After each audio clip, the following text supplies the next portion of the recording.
گفت دانایی که گرگی خیره سر، هست پنهان در نهاد هر بشر.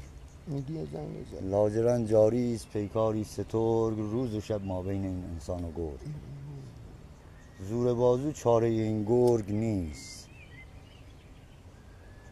آدم فرزانه داند چاره چیست. ملتی افتاده و زار و زبون، گرگ بیرون دارد و گرگ درون. حلقه حلقه گرگ پیرامون ماست، سیرشان هرگز نسازد خونمان.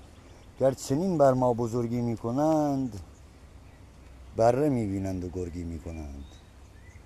لاجرم انسان رنجور و پریش، سخت پیچیده گلوی گرگ خیش.